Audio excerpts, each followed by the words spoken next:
Bienvenue à notre culte ce 14 janvier déjà. Le premier mois de cette année est euh, déjà passé. Alors, je vous invite à tourner dans la parole de Dieu pour commencer quelques versets. Et je vous dis ça tout de suite parce que nous allons rester dans cette partie. Donc, aux 2 Thessaloniciens. 2 Thessaloniciens chapitre 2. Commencer. Voilà. Nous sommes dans le 5e jour de tout gelé dehors, mais ça fait du bien. Ça fait du bien aussi pour dehors et les jardins, n'est-ce pas? Peut-être pour ceux qui nous écoutent dans les pays chauds, rigolent. Peut-être pour ceux qui viennent du pays chaud, mais qui habitent ici en France, rigolent un peu moins. Mais nous sommes très heureux d'être ensemble ce matin pour adorer notre Dieu.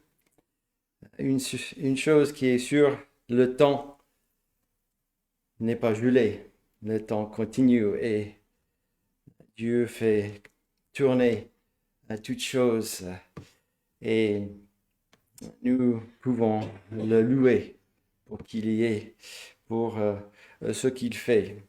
Et dans ces versets, dans cette lettre à l'église de Thessalonique, l'apôtre Paul qui écrit ici, à partir de verset 13, dans le chapitre 2, et il écrit pour nous, frères bien-aimés du Seigneur, nous devons à votre sujet rendre continuellement grâce à Dieu, parce que Dieu vous a choisi dès le commencement pour le salut, par la sanctification de l'Esprit et par la foi en la vérité.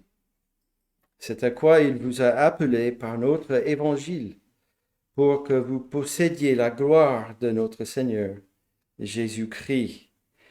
Et nous arrêtons là. Nous allons voir tout à l'heure un petit peu plus sur cette église.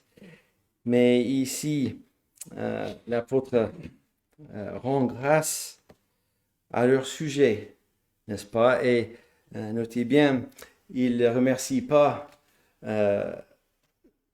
les croyants à Thessalonique eux-mêmes, mais pour ce qu'ils ont fait. Non, il remercie Dieu pour ce qu'il a fait, son œuvre qu'il a fait en eux. Et donc, nous pouvons aussi prendre ça pour nous-mêmes, être encouragés par ça, parce que Dieu nous a choisis dès le commencement pour le salut et nous a appelés par l'Évangile pour que nous possédions la gloire de notre Seigneur Jésus-Christ. Et donc, c'est pour moi, en tant que, et vous en tant qu'individuel, aussi pour nous, et je parle moi et mon épouse, parce que si vous êtes bénis par le Seigneur dans ce sens d'avoir une épouse, c'est pour nous aussi, et aussi c'est pour nous en tant qu'assemblée église que nous pouvons adorer notre Dieu qui nous a fait grâce par son évangile. Et par notre lecture, par nos chants, dans la prière, aussi dans cette participation à la scène ensemble, que nous puissions adorer ce Dieu de grâce en Jésus-Christ. Je vous invite à la prière. Prions. Notre Dieu, nous te louons pour cette journée que tu nous as donnée et que tu nous as appelés ici pour t'adorer, pour te rendre un culte et bien sûr Ce n'est pas à nos efforts, nous ne exaltons pas nous-mêmes, mais nous sommes ici pour te rendre gloire, toi, pour t'adorer. Toi qui es ce Dieu qui a créé toutes choses, ce Dieu qui règne sur toutes choses et contrôle toutes choses, celui qui a un dessein pour sa création, et celui même qui a révélé cet dessein éternel de gloire et qui est possible pour nous, ta création, à cause de la personne et l'œuvre de ton Fils Jésus-Christ. Parce qu'il a fait cette œuvre de grâce pour nous réconcilier à toi. Il a enlevé nos péchés devant ta face. Nous qui sommes des créatures rebelles envers toi, notre Dieu, nous ne sommes pas dignes de recevoir un tel salut. Mais nous voulons te louer et donner notre reconnaissance par nos chants, pour nos louanges. Et nous demandons que tu aussi nous donnes la capacité de te louer par ton esprit que tu nous as donné et que tu nous aides à mettre tous nos soucis de côté pour t'adorer, toi, ce Dieu qui est saint, ce Dieu qui est juste, ce Dieu aussi de grâce et d'amour manifesté en ton Fils Jésus-Christ. Donc nous sommes bien faibles, nous avons des fardeaux, des choses qui nous préoccupent dans notre esprit. Ah Seigneur, que tu donnes ton Esprit Saint de déborder dans nos cœurs, de nous dresser notre esprit à toi, à ton esprit, et de voir les soucis de ce monde diminuent dans la lumière de tes promesses et de ta grâce. Oui, c'est une nouvelle année et nous voyons déjà le temps qui passe. Et notre Dieu, nous voyons le temps qui passe, nous voyons le monde qui tourne et c'est tellement facile de se focaliser sur nous-mêmes et nos difficultés et les changements que nous voulons voir, des choses, des situations débloquées. Chacun de nous ont des circonstances, des situations et que nous les mettons à toi en sachant que tu contrôles toutes choses. Et peut-être c'est même la raison pour laquelle des choses continuent, qui ne changent pas, c'est parce que tu veux nous amener nous-mêmes à être transformés de gloire en gloire pour ressembler de plus en plus à ton Fils. Oui, notre Dieu, nous ne sommes pas des enfants qui sont persécutés physiquement ou qui sont menacés par la mort par certains de tes enfants dans le monde aujourd'hui. Mais nous demandons que tu nous aides et tu les aides aussi à regarder à toi, de se rappeler que tu nous as choisis dès le commencement pour le salut en Jésus-Christ. Si en lui, nous te louons et nous te prions ces choses. Amen. Nous allons chanter le numéro 43. Saint, Saint, Saint est l'Éternel, le Seigneur, Dieu des armées. Son pouvoir est immortel, ses œuvres partout semées. Ils font éclater sa grandeur et sa majesté et sa splendeur. Donc, chantons le numéro 43.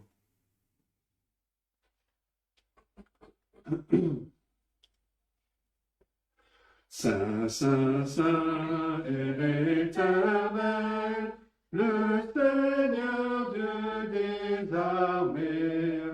Son pouvoir est immortel, ses œuvres partout semées font éclater sa grandeur, sa majesté, sa splendeur. Les saints et les bienheureux, les trônes et les puissances, tous les anges dans les cieux disent ces magnificences, proclamant dans leur concert le grand Dieu de l'univers.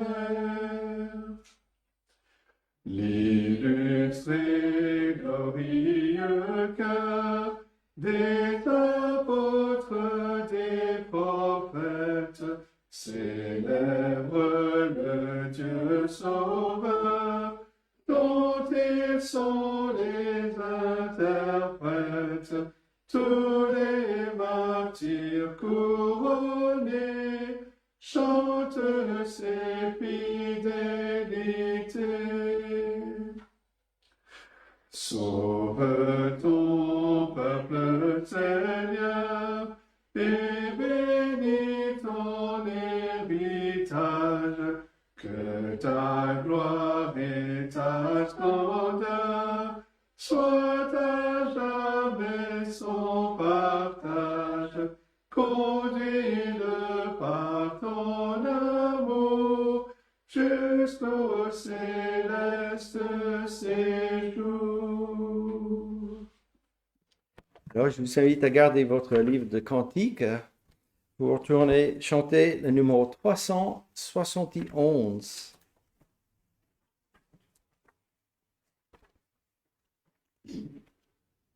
« 371.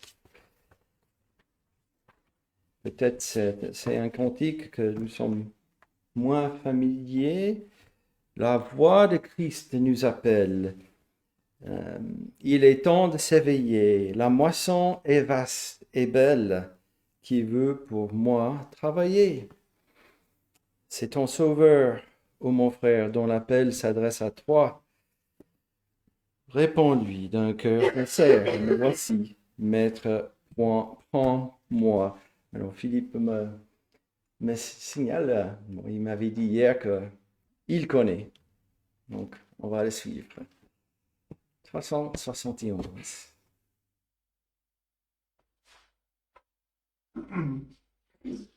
La voix de Christ nous appelle, il est temps de s'éveiller. La moisson est vaste et belle, qui veut pour moi travailler. C'est ton sauveur, ô mon frère, dont l'appel s'adresse à toi. Réponds-lui d'un cœur sincère, me voici, maître, prends-moi. Sans franchir les mers bruyantes, tu peux annoncer Jésus, que d'âmes insouciantes, de cœurs souffrants et perdus, autour de nous l'œuvre est grande, mais petite est notre foi. À Jésus qui nous commande, Répondons, Maître, aide-moi. Si d'un sublime langage tu n'as pas reçu le don, tu peux rendre témoignage quand Jésus est le pardon. À ton frère, tu peux dire ce que Jésus a fait pour toi, pour que lui-même t'inspire. Dis-lui, Maître, enseigne-moi. Mais que nul ne nous entende dire encore, je ne puis rien, lorsque Jésus nous commande de faire et d'aimer le bien. Poursuivons l'œuvre bénie avec zèle, amour et foi. Puis notre tâche finie, nous dirons, Maître, prends-moi. Bien, j'ai oublié de vous dire de garder la page, de garder votre écran ouvert sur Thessaloniciens. Mais bon, si vous avez toujours cette marqué, nous allons y revenir. Mais avant, nous allons dans le livre Les Actes des Apôtres. Et oui, encore une fois, après une grande et longue étude dans les Actes, nous y revenons. Au chapitre 17, nous allons lire eh bien, le fondement de cette église à Thessalonique. Rappelez-vous, au chapitre 16, ou la fin de chapitre 15, l'apôtre Paul a commencé son 12e voyage missionnaire, et puis il a pris Timothée avec lui en route de passer dans l'Asie mineure aujourd'hui. Ils arrivaient, donc il a pris Timothée à Lystre, et puis ils sont arrivés à Troas, et nous voyons bien peut-être Luc, celui qui a écrit les Actes, rappelez-vous, s'est joint à eux à ce moment-là, parce que nous voyons en chapitre 16 où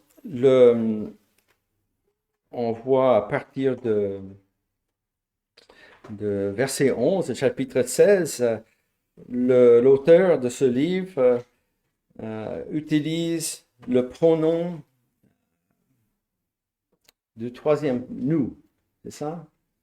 Je ne m'appelle pas mes termes de grammaire maintenant, mais voilà, peut-être Luc était avec eux parce qu'à partir de ce verset, étant parti de Troas, nous fîmes voile. Et nous est utilisé par la suite.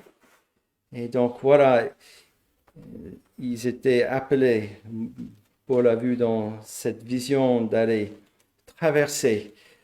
Et ils sont arrivés à Philippe, et puis après, ils arrivent à Thessalonique. Donc, commençons la lecture, donc, au début de verset 1 de chapitre 17 jusqu'au verset 15. Paul et Silas passèrent par Amphipolis et Apollonie, et ils arrivèrent à Thessalonique, où les Juifs avaient une synagogue. Paul y entra selon sa coutume pendant 3 sabbats. Il discuta avec eux d'après les Écritures, expliquant et établissant que le Christ devait souffrir et ressusciter des morts. Et Jésus, que je vous annonce, disait-il, c'est lui qui est le Christ. Quelques-uns d'entre eux furent persuadés, et se joignirent à Paul et à Silas, ainsi qu'une grande multitude de Grecs craignant Dieu, et beaucoup de femmes de qualité. Mais les Juifs, jaloux, prirent avec eux quelques méchants hommes de la populace, provoquèrent des attroupements et répandirent l'agitation dans la ville. Ils se rendirent à la maison de Jason, et ils cherchèrent Paul et Silas pour les amener vers le peuple. Ne les ayant pas trouvés, ils traînèrent Jason et quelques frères devant les magistrats de la ville, en criant « Ces gens qui ont bouleversé le monde sont aussi venus ici, et Jason les a reçus. Ils agissent tous contre les édits de César, disant qu'il y a un autre roi, Jésus. » Par ces paroles, ils émurent la foule et les magistrats, qui ne laissèrent aller Jason et les autres qu'après avoir obtenu d'eux une caution. Et verset 10, aussitôt les frères firent partir de nuit Paul et Silas pour Bérée. Lorsqu'ils furent arrivés, ils entrèrent dans la synagogue des Juifs. Ces Juifs avaient des sentiments plus nobles que ceux de Thessalonique. Ils reçurent la parole avec beaucoup d'empressement, et ils examinaient chaque jour les Écritures pour voir si ce qu'on leur disait était exact. Plusieurs d'entre eux crurent, ainsi que beaucoup de femmes grecques de distinction et beaucoup d'hommes. Mais quand les Juifs de Thessalonique surent que Paul annonçait aussi à Bérée la parole de Dieu, ils vinrent y agiter la foule. Alors les frères firent aussitôt partir Paul du côté de la mer. Silas et Timothée restèrent à Bérée. Ceux qui accompagnaient Paul le conduisirent jusqu'à Athènes. Puis ils s'en retournèrent, chargés de transmettre à Silas et à Timothée l'ordre de le rejoindre au plus tôt. Et jusque-là, la lecture de la parole de Dieu. Voilà un petit peu de arrière-plan sur Thessalonique pour nous rappeler ce qui s'est passé et qui va nous aider pour la lecture, la prochaine lecture. Mais avant la prochaine lecture, je vous invite à chanter encore un cantique, le 316. Numéro 316. Celui qui met en Jésus une pleine confiance, jamais ne chancelle plus, complète est sa délivrance. 316.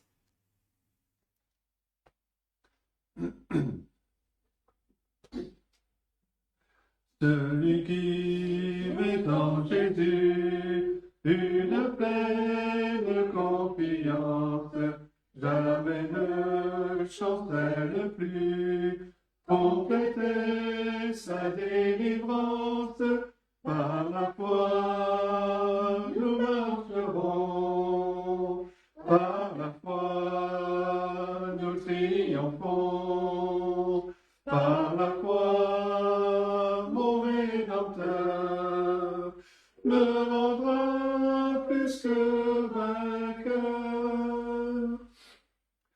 Dans les jours d'adversité, quand tu sens rôder l'orage, regarde en sécurité, un Christ reprend courage, par la foi nous marcherons, par la foi nous triomphons, par la foi mon Rédempteur me rendra plus que vainqueur. Quand Satan veut te troubler, enlever ton espérance, te reprocher que Christ soit ton assurance. Par la foi, nous marcherons. Par la foi, nous triomphons. Par la foi, mon Rédempteur me rendra plus que vainqueur. Par la foi, je marcherai en comptant sur ses promesses. Par lui, je triompherai en tout temps de mes détresses. Par la foi, nous marcherons. Par la foi, nous triomphons. Par la foi, mon Rédempteur me rendra plus que vainqueur. Et je vous invite à tourner dans le premier épître des Thessaloniciens. Voici cette première lettre. Alors, les deux lettres sont des lettres qui sont, on pense, les premières lettres écrites par l'apôtre, même écrites pendant son deuxième voyage missionnaire. J'avais lu que même peut-être il a écrit ces lettres même en étant à Corinthe, un peu plus tard dans son voyage. Et nous allons voir dans ce premier chapitre, ces premiers versets, que même la foi des Thessaloniciens ont procédé et que des autres croyants ont entendu parler de eux. Vous vous rappelez que Paul était parti un petit peu vite de Thessalonique. Il a dû partir à cause de ces Juifs qui agitaient la foule, n'est-ce pas? Et peut-être il a resté à Thessalonique de quelques mois seulement. Et puis il est arrivé à Athènes et puis après Corinthe. Et Silas et Timothée a rejoint l'apôtre Paul et peut-être aussi donné des nouvelles. Et donc, nous allons voir dans ce premier lettre un petit peu plus concernant cette église thessalonique. Et nous pouvons prendre des encouragements. Donc, chapitre 1, verset 1. Paul, Sylvain et Timothée à l'église des Thessaloniciens, qui est en Dieu le Père et en Jésus-Christ le Seigneur. Que la grâce et la paix vous soient données. Nous rendons continuellement grâce à Dieu pour vous tous. Faisons mention de vous dans nos prières.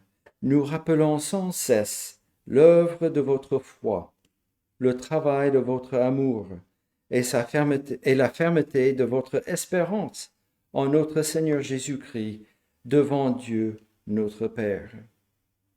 Nous savons, frères bien-aimés de Dieu, que vous avez été élus. Notre évangile ne vous a pas été prêché en parole seulement, mais avec puissance, avec l'Esprit Saint et avec une pleine persuasion. Car vous n'ignorez pas que nous nous sommes montrés ainsi parmi vous à cause de vous. Et vous-même, vous avez été mes imitateurs et ceux du Seigneur, en recevant la parole au milieu de beaucoup d'afflictions, avec la joie du Saint-Esprit, en sorte que vous êtes devenus un modèle pour tous les croyants de la Macédoine et de l'Achaïe. Non seulement, en effet, la parole du Seigneur a retenti de chez vous dans la Macédoine et dans l'Achaïe, mais encore votre foi en Dieu s'est fait connaître en tout lieu de telle manière que nous n'avons pas besoin d'en parler. Car on raconte à notre sujet quel accès nous avons eu auprès de vous et comment vous vous êtes convertis à Dieu en abandonnant les idoles pour servir le Dieu vivant et vrai, et pour attendre des cieux son Fils, qu'il a ressuscité des morts, Jésus, qui nous délivre de la colère à venir. Et jusque-là, la lecture. Donc, peut-être dans son départ assez rapide, l'apôtre Paul n'a pas pu le renseigner sur le retour du Fils de Dieu pour chercher son Église. Et peut-être, et nous voyons dans ces lettres que l'apôtre Paul explique encore un petit peu plus en détail ces choses. Et nous voyons dans ce dernier verset aussi de cet aspect, n'est-ce pas? Donc, voilà la connexion que moi j'ai fait avec ce premier partie, cette introduction, et puis dans les Actes, en chapitre 16, eh bien, c'est ce verset 5 où on a les deux mots dans ces deux passages où l'apôtre, il écrit « Notre évangile ne vous a pas été prêché en parole seulement, mais avec puissance, avec l'Esprit Saint et avec une pleine persuasion. » Et ce mot « persuasion » a été utilisé dans le verset 4 des Actes, verset 17, où certains d'entre eux furent persuadés. Alors, rappelez-vous que ce mot, on a tendance à utiliser, persuadé par des mots d'un homme. Mais ici, nous voyons persuadé par le Saint-Esprit, cette puissance de Saint-Esprit qui persuade. Et personnellement, j'aime mieux la traduction en anglais, qui utilise le mot conviction. J'étais avec une pleine conviction. Ce qui veut dire pour moi, oui, un bouleversement, un changement de cœur, une repentance, une conviction par leur état et leur état de péché devant Dieu. Et donc, voilà, rappelez-nous que c'est appliqué pour nous aussi, hein, des enfants de Dieu que nous avons été élus et que le Saint-Esprit qui a opéré cette conversion et non par des mots d'un homme qui a prêché l'Évangile, c'était le Saint-Esprit qui œuvrait à travers ces paroles, n'est-ce pas?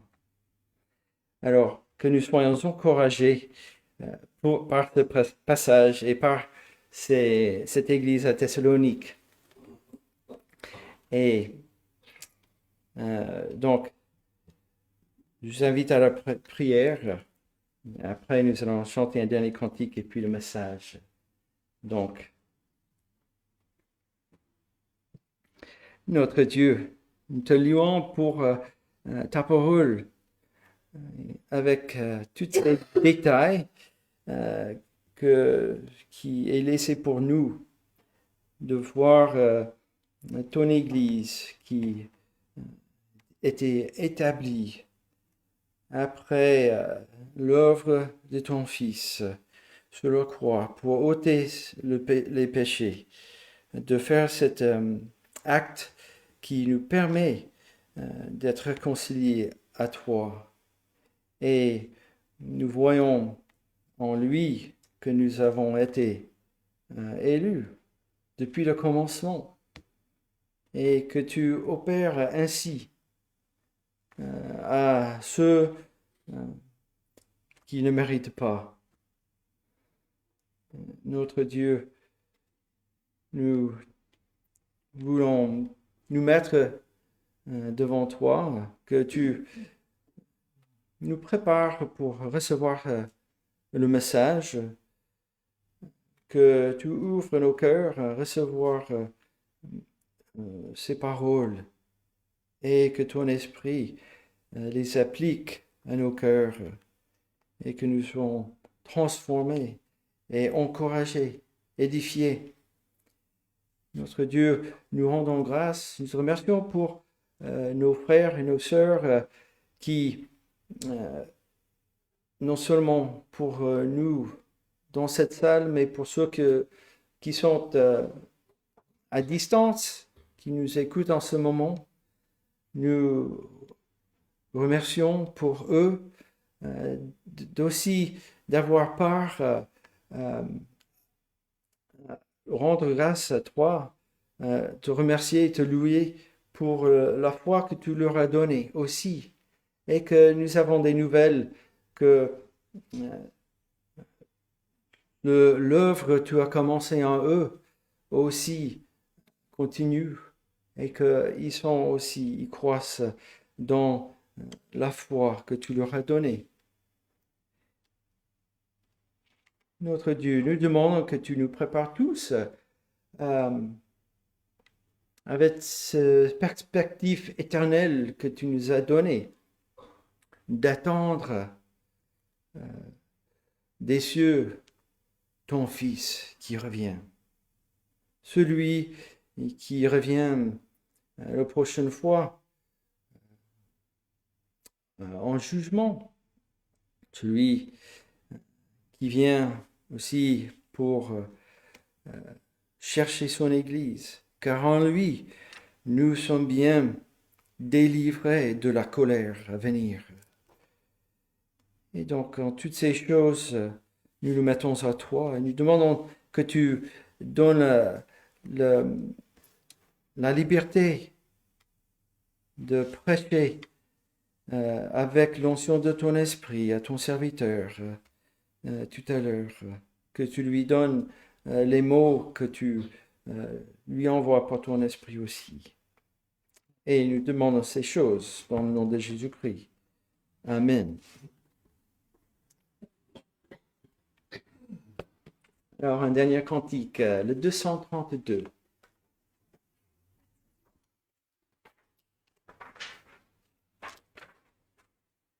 Entends-tu le chant joyeux? Jésus sauve aujourd'hui. Il retentit en tout lieu. Jésus sauve aujourd'hui. Donc chantons. Entends-tu le chant joyeux? 232.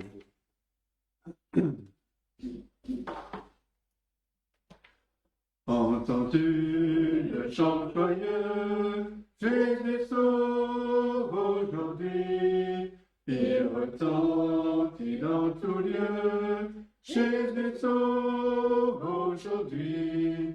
C'est un cri de délivrance, un cantique d'espérance qui remplit l'espace immense.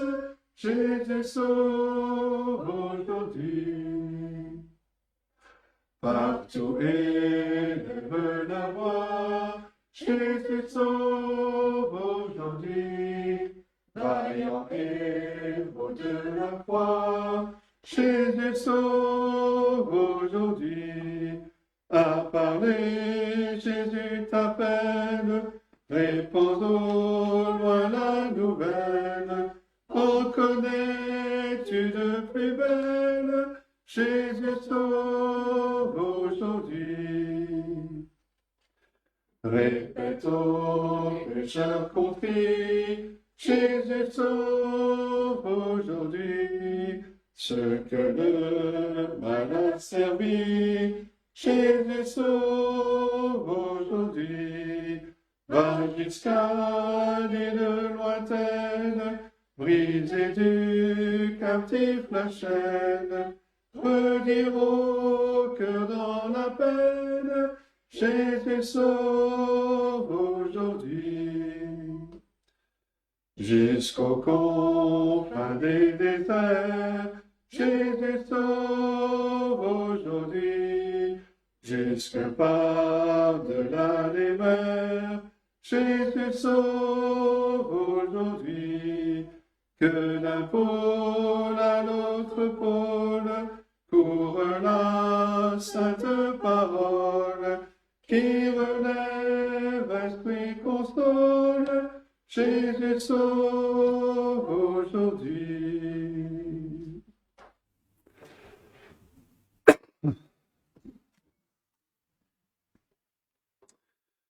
Bien, je vous invite à ouvrir la parole de Dieu dans la lettre aux Hébreux, chapitre 2. Et nous allons nous focaliser ce matin sur les versets 5 à 9. Je rappelle qu'au premier chapitre, l'auteur a présenté le Seigneur Jésus-Christ. Il a terminé en soulignant que le Seigneur était bien supérieur aux anges, qu'il régnait sur toutes choses. Au début de ce chapitre 2, il a fait en quelque sorte, si on peut dire, une parenthèse pour lancer cet avertissement de ne pas négliger un si grand salut. Et maintenant, au verset 5, il reprend sa présentation du Seigneur Jésus-Christ, et en particulier l'histoire du Seigneur Jésus-Christ. Nous lisons donc Hébreux chapitre 2, à partir du verset 5. Voici donc la parole de Dieu. En effet, ce n'est pas à des anges que Dieu a soumis le monde à venir dont nous parlons. Or, quelqu'un a rendu quelque part ce témoignage. Qu'est-ce que l'homme pour que tu te souviennes de lui, ou le Fils de l'homme pour que tu prennes soin de lui? Tu l'as abaissé pour un peu de temps au-dessous des anges. Tu l'as couronné de gloire et d'honneur. Tu as mis toutes choses sous ses pieds. En effet, en lui soumettant toutes choses, Dieu n'a rien laissé qui ne lui soit soumis.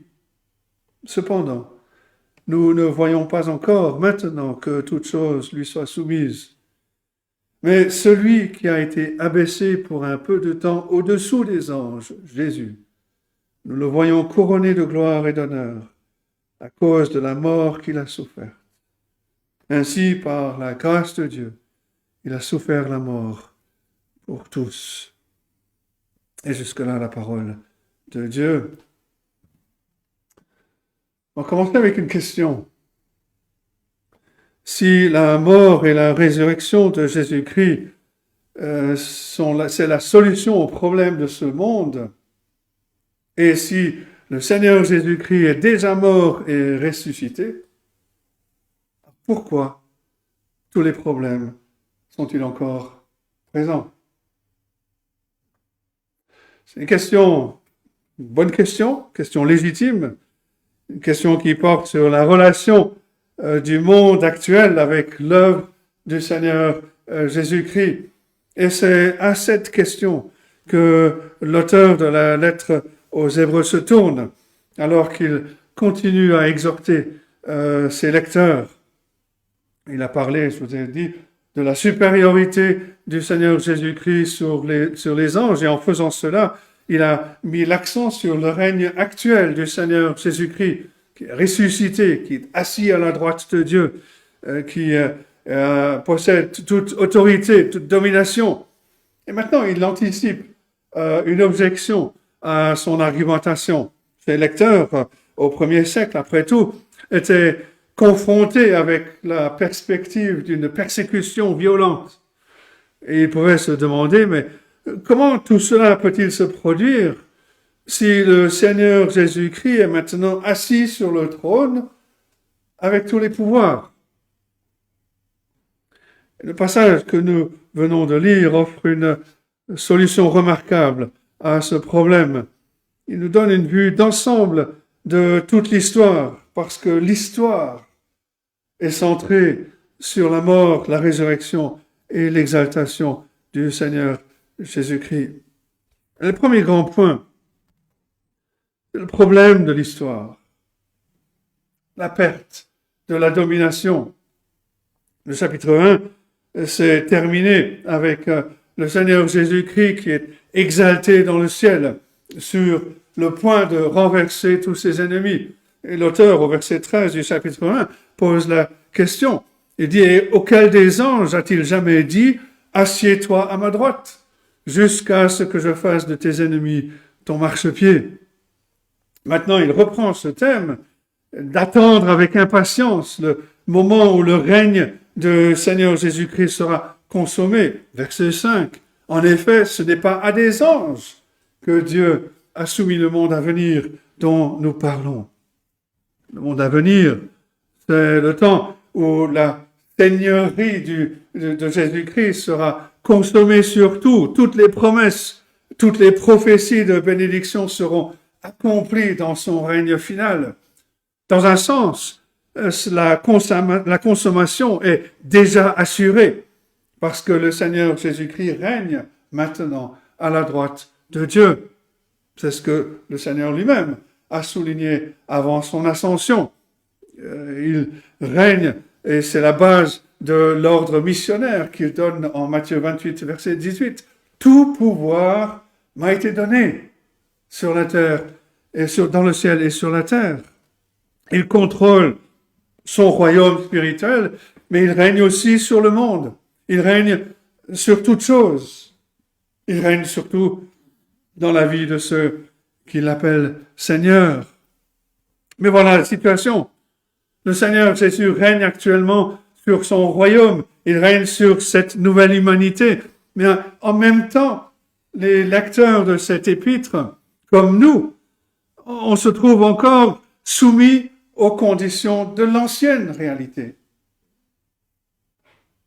C'est le problème apparent, mais comme l'auteur l'a déjà fait, il aborde le problème au moyen d'une citation des psaumes. Et son utilisation de l'Ancien Testament démontre que ce qui se passe maintenant fait partie de ce plan prédéterminé, pré-révélé de Dieu pour toute l'histoire.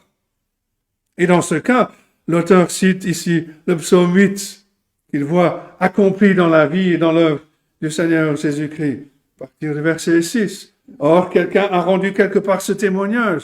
Qu'est-ce que l'homme pour que tu te souviennes de lui? Ou le Fils de l'homme pour que tu prennes soin de lui? Tu l'as abaissé pour un peu de temps au-dessous des anges. Tu l'as couronné de gloire et d'honneur. Tu as mis toutes choses sous ses pieds. Quand l'auteur cite ce passage en disant « quelqu'un a rendu quelque part ce témoignage », c'est pas que l'auteur est incertain de l'emplacement de ce passage dans l'Ancien Testament, mais plutôt il lui suffit que Dieu ait dit cela dans les Écritures pour que cela ait cette autorité. Mais le psaume 8 rend grâce à Dieu pour sa majesté, la majesté que Dieu a révélée dans la création. Le psaume 8 commence au verset 2. « Éternel, notre Seigneur, que ton nom est magnifique sur toute la terre. Ta majesté s'élève au-dessus des cieux. » Et puis en comparaison, le psalmiste réfléchit à l'insignifiance de l'homme. Il s'émerveille de la sollicitude de Dieu pour sa création. Psaume 8, verset 5. « Qu'est-ce que l'homme pour que tu te souviennes de lui? Le Fils de l'homme pour que tu prennes garde à lui. » Un commentateur décrit le sentiment du psalmiste de cette façon. Il dit, tandis que le poète contemple les profondeurs du ciel étoilé, il est frappé avec une force écrasante par le sens de sa propre insignifiance. Devant toute cette immensité, devant toute cette évidence de pouvoir créateur, combien l'homme est insignifiant. Mais la bonté de Dieu envers l'humanité, envers l'homme, est une autre cause d'émerveillement. Le psaume 8 continue. Il dit, tu l'as fait, parlant de l'homme, tu l'as fait de peu inférieur à Dieu. Tu l'as couronné de gloire et de magnificence. Tu lui as donné la domination sur les œuvres de tes mains. Tu as tout mis sous ses pieds. C'est une réflexion poétique sur ce que Dieu a fait dans la création des hommes et des femmes à son image. Son image se manifeste en nous en partie par la domination que Dieu a accordée à l'homme sur le jardin du paradis. On lit ceci en Genèse 1, verset 26. Dieu dit, faisons l'homme à notre image, selon notre ressemblance, et qu'il domine sur les poissons de la mer, sur les oiseaux du ciel, sur le bétail, sur toute la terre, sur tous les reptiles qui rampent sur la terre. Et dans le verset 8 de ce chapitre 2, l'auteur souligne à quel point la domination de l'humanité était complète. En effet, en lui soumettant toutes choses, Dieu n'a rien laissé qui ne lui soit soumis. Telle était la seigneurie qui a été donnée à l'homme sur toute la création. Et l'auteur de la lettre continue. Il souligne que ce n'est pas la situation dont on jouit aujourd'hui. Cependant, nous ne voyons pas encore maintenant que toute chose lui soit soumise. Voilà un exposé du problème de notre race, le problème de la domination perdue. Ce que Dieu a prévu pour l'homme dans la création n'est pas ce que nous voyons actuellement. Quand on regarde autour de nous, il semble certainement pas que l'homme a tout sous son contrôle. Si Dieu a placé sous les pieds de l'homme, si Dieu a tout placé sur les pieds de l'homme, alors quelque chose a mal tourné. Si on commence à faire une liste de ces choses dans ce monde qui, de toute évidence, ne sont pas sous le contrôle de l'homme, la liste, elle devient très rapidement longue. L'homme est à la merci du temps. Son approvisionnement alimentaire, même aujourd'hui, est grandement influencé par les forces qui sont indépendantes de sa volonté. L'humanité meurt de faim. L'humanité saigne. Elle pleure, elle souffre partout dans le monde. Les ouragans, les sécheresses, les tornades, les inondations frappent l'homme avec une fureur déchaînée. L'homme peut peut-être jouir d'un grand degré d'influence sur la nature, sur la création animale, mais il ne les gouverne pas. Et de plus, l'homme n'est même pas capable de contrôler lui-même ses propres passions, ses propres pensées. Un coup d'œil rapide au journal montrera ceci en des termes de crise internationale, de crise civique, de crise individuelle qui abondent partout. Ne voyons pas encore maintenant que toute chose lui soit soumise. C'est une annonce du problème qui est extrêmement bien étayée par des preuves. Il suffit de lire Genèse 2 et 3. Nous disent comment les choses ont mal tourné. Dieu avait donné à Adam, vous connaissez l'histoire, le représentant de notre race, le commandement de ne pas manger de l'arbre de la connaissance du bien et du mal. Il ne devait pas chercher l'autonomie de Dieu. Bien que placé en tant que seigneur du jardin, il devait reconnaître sa propre soumission au Créateur. Et Dieu a donné cette menace de châtiment, Genèse 2, 17, le jour où tu mangeras de ce fruit, tu mourras certainement. Et Genèse 3 nous raconte l'horrible histoire de ce qui s'est passé. Le serpent a trompé la femme, lui disant que Dieu a donné l'ordre à Adam seulement pour les garder de leur destin légitime. Et c'est toujours le but du diable de nous persuader que Dieu n'est pas vraiment bon, malgré les preuves abondantes de sa générosité. En parlant du commandement de Dieu contre la consommation du fruit défendu, Satan lui dit, vous ne mourrez pas. Mais Dieu sait que le jour où vous en mangerez, vos yeux s'ouvriront, que vous serez comme Dieu, connaissant le bien et le mal. Adam et Ève ont mangé le fruit défendu. Ils ont appris à connaître le bien et le mal.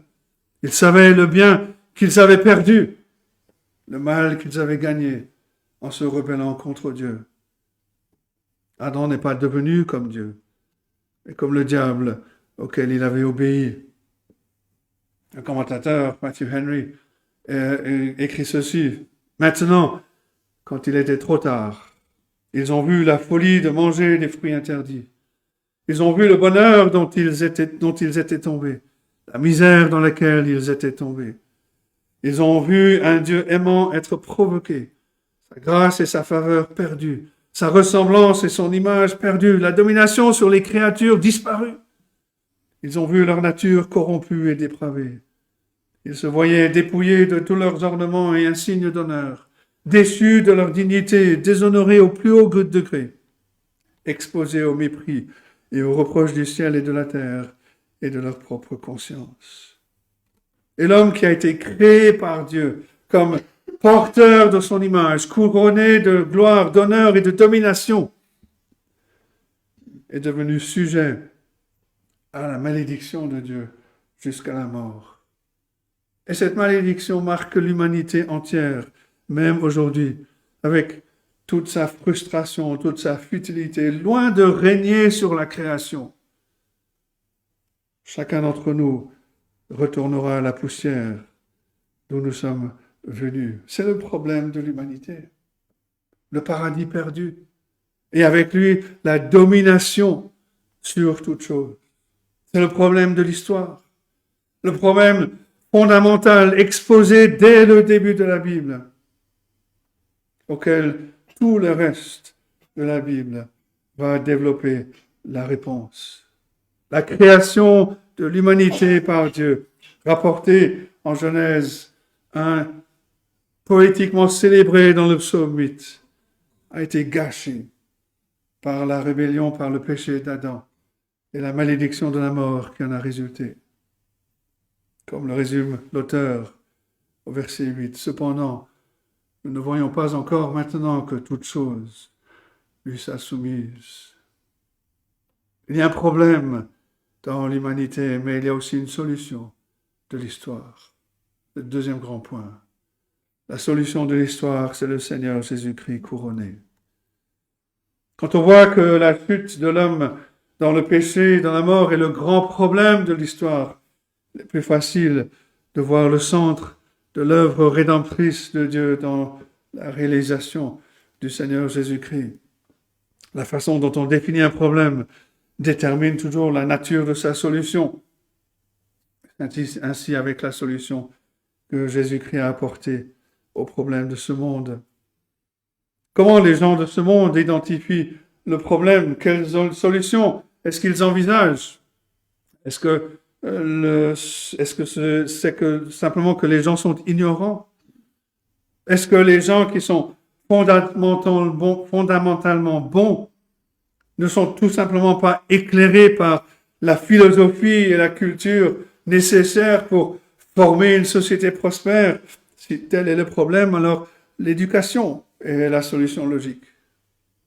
Le problème est-il que les gens ont eu de mauvaises expériences dans leur enfance, que des environnements dysfonctionnels ont déformé des créatures qui étaient autrement saines? Si tel est le problème, alors la refonte sociale est la solution la plus appropriée. Ou alors, est-ce que le problème, c'est la pauvreté?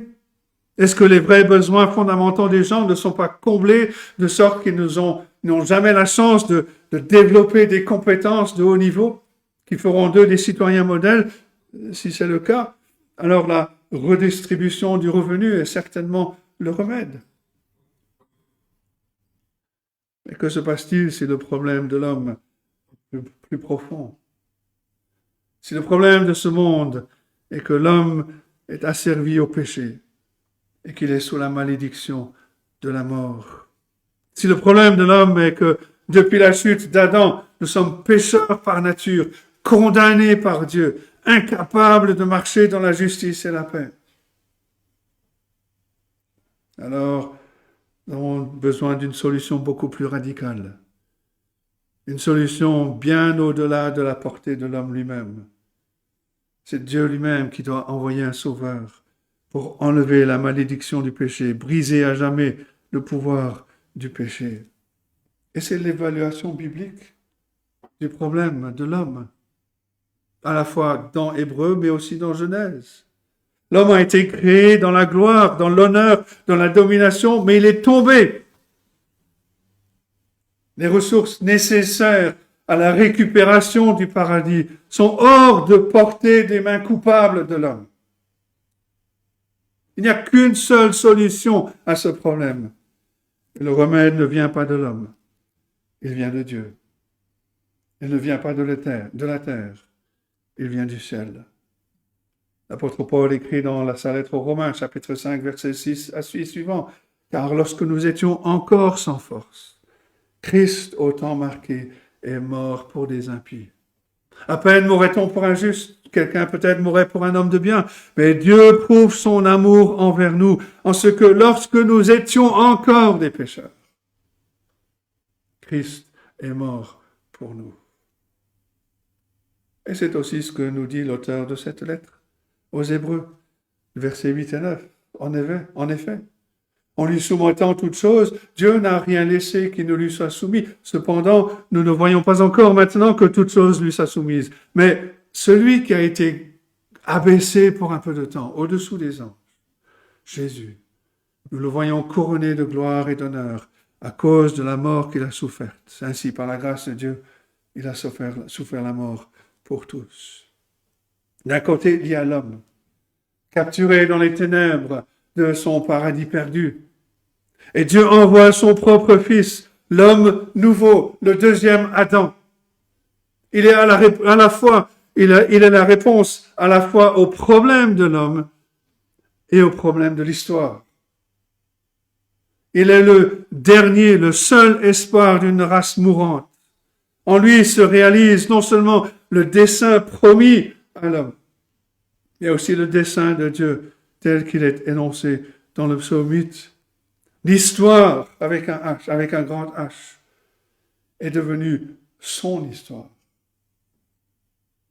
Le Seigneur Jésus est le nouvel Adam de la nouvelle création. Ce qu'Adam a perdu, le Seigneur Jésus-Christ le retrouve. Tous ceux qui se trouvent en lui par la foi participeront à la gloire, à l'honneur, à la domination de la nouvelle humanité. Nous voyons Jésus, nous dit l'auteur.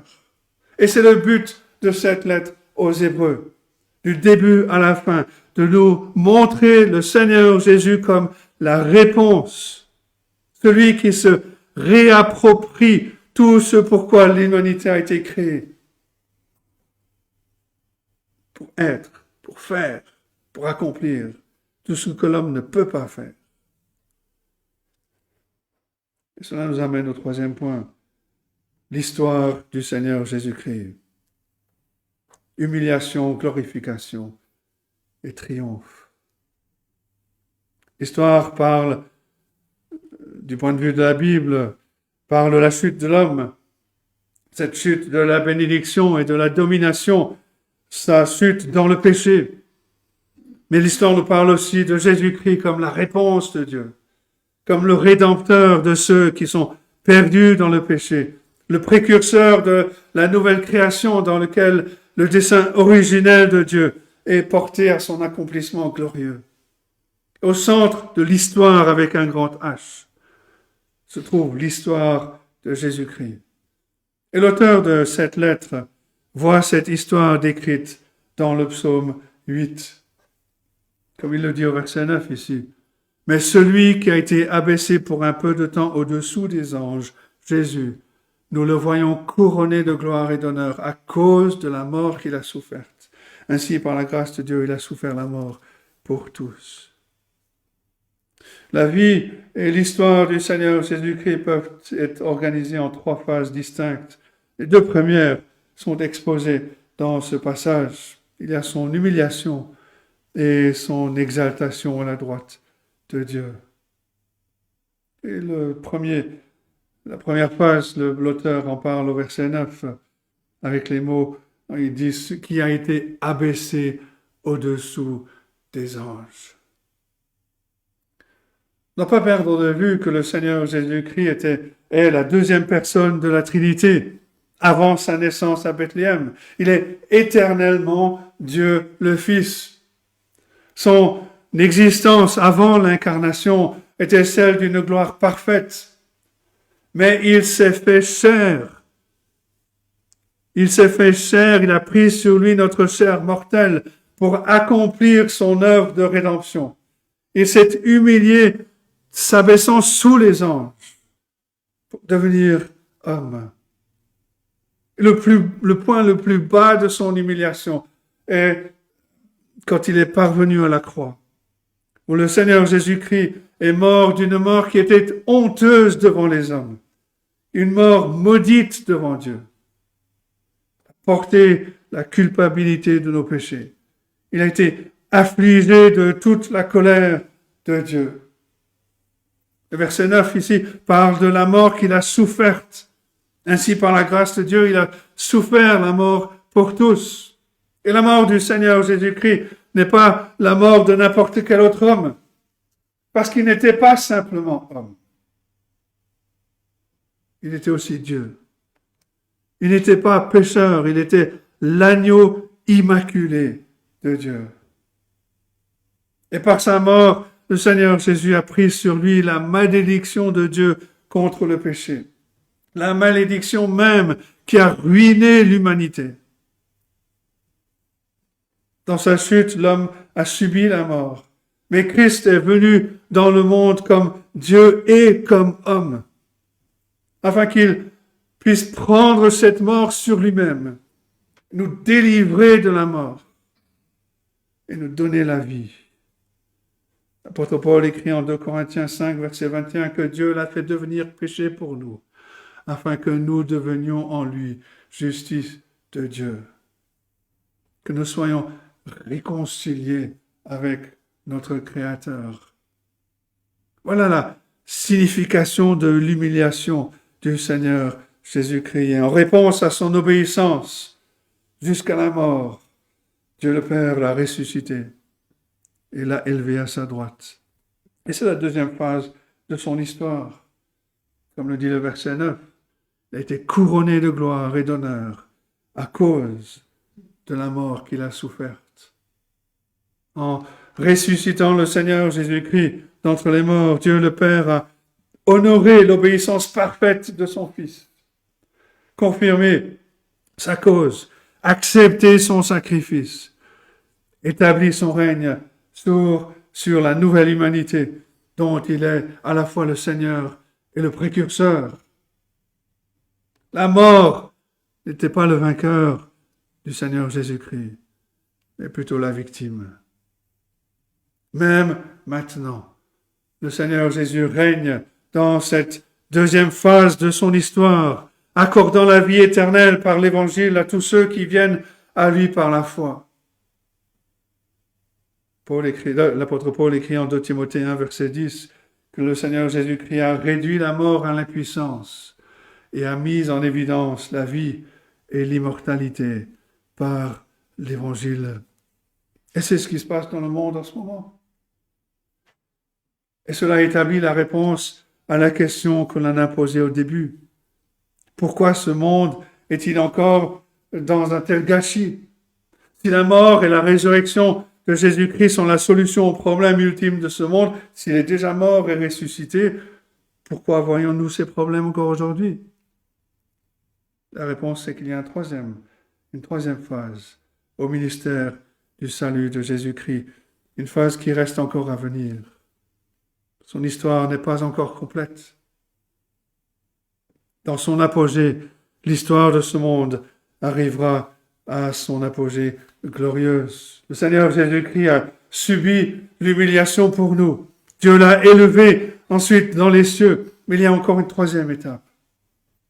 Et l'auteur de cette lettre a cela à l'esprit au début de ce passage, quand il écrit au verset 5, « Ce n'est pas à des anges que Dieu a soumis le monde à venir dont nous parlons. » Le Seigneur Jésus-Christ règne-t-il aujourd'hui? Oui, même si on ne le voit pas toujours. Et en ce sens, les paroles qui sont appliquées à l'homme s'appliquent aussi au Seigneur Jésus-Christ aujourd'hui. Nous ne voyons pas encore maintenant que toute chose lui soit soumise. Tous les genoux ne sont pas encore fléchis devant lui. Toutes les langues ne le confessent pas Seigneur de tous. Pourtant, le Seigneur Jésus-Christ règne. Il règne spirituellement. Il règne sur toutes choses. Il avance contre ses ennemis avec l'épée de l'Évangile dans sa main puissante. Il conduit ses enfants et conduit son peuple au milieu de cet âge mauvais. Un peuple qui est mis à part pour lui, qui hérite de la vie éternelle, même au milieu d'un monde de mort. Un peuple qui n'appartient plus à ce monde. mais qui appartient au monde à venir. Pour le dire autrement, le Seigneur Jésus-Christ est venu. Il a obtenu le salut de son peuple. Mais le problème de ce monde demeure encore évident. La réponse finale, et elle arrive bientôt.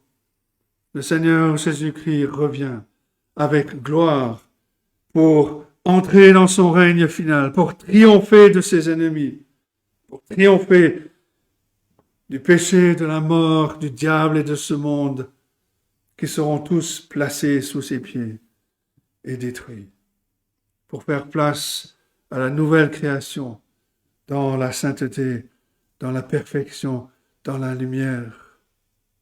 Mais déjà ce triomphe qui est à venir agit dans la vie de son peuple quand il se détourne du péché, dans la vie de l'Église quand elle grandit, dans la vie même, dans la vie dans ce monde, la vie séculaire, quand les croyants vivent comme le sel, comme la lumière de ce monde, pour prolonger, pour proclamer le règne du Seigneur. Mais cela nous laisse avec une question. À quel âge est-ce que nous appartenons? Dans quel âge avons-nous placé nos espoirs, nos rêves, notre trésor, notre salut? Si notre confiance est dans ce monde, dans cet âge, alors on souffrira le destin de ce monde quand le Seigneur Jésus-Christ reviendra dans la gloire pour séparer les siens de ceux qui sont perdus dans la culpabilité de leurs péchés. L'ancien monde dans lequel nous vivons aujourd'hui est celui qui est tangible pour nos sens, pour notre vue, pour notre contact, pour notre existence mortelle. Mais quand le Seigneur Jésus-Christ a été couronné dans le ciel, cet âge présent a perdu ses droits sur tous ceux qui lui appartiennent, tous ceux qui ont mis leur confiance en lui. L'âge à venir, l'âge de gloire du Seigneur Jésus-Christ, est désigné pour prendre la place de ce monde qui passe. Et par la foi en Christ, nous sommes faits citoyens de cette nouvelle création. Aux yeux du monde, c'est vrai, nous ne voyons pas encore maintenant que toute chose lui soit soumise. Mais avec les yeux de la foi, nous voyons le Seigneur Jésus-Christ couronné d'honneur et de gloire, régnant sur l'histoire qui se centre sur lui. Cette histoire qui nous amène bientôt à la fin, quand tous les yeux le verront. C'est le déjà pas encore de la vie chrétienne. Tout est déjà à nous en Christ, mais pas encore réalisé dans notre expérience. Mais par la foi, nous voyons le Seigneur Jésus-Christ. Nous participons spirituellement à toutes les bénédictions de son règne à venir. Nous jouissons de cette nouvelle identité qui est la nôtre. Veillons donc à ne pas appartenir à ce monde éphémère. Veillons à échapper à la culpabilité de notre propre péché en nous tournant vers le Seigneur Jésus-Christ par la foi. Ne nous attardons pas sur cet âge présent avec nostalgie, mais venons à la croix avec gratitude. Là où le Seigneur Jésus-Christ a souffert, il a souffert pour nous. Il a brisé les dents de ce présent âge. Attendons avec impatience le jour du retour du Seigneur Jésus-Christ, de son triomphe qui sera visible de tous lorsqu'il viendra en tant que roi pour régner dans la justice, la paix et la joie pour toujours.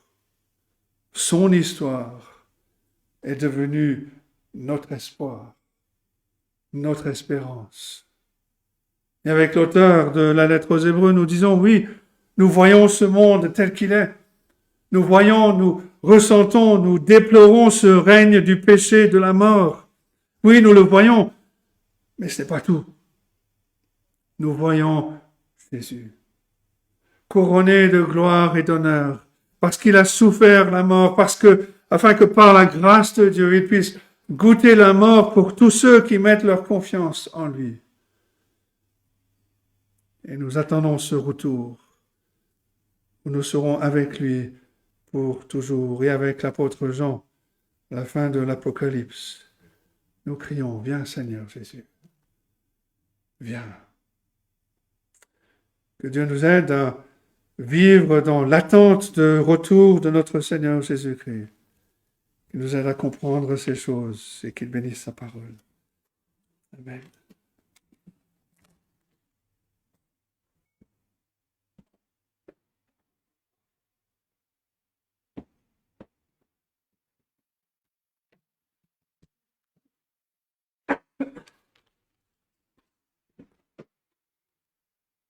Je vous invite à chanter le cantique numéro 391.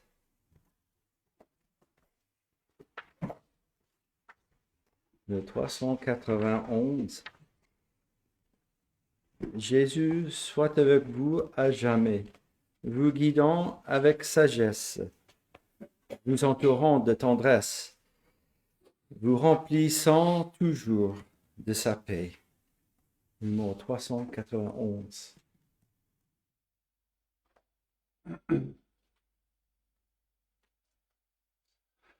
Jésus soit avec vous à jamais, vous guidant avec sagesse, vous entourant de tendresse, vous remplissant toujours de sa paix.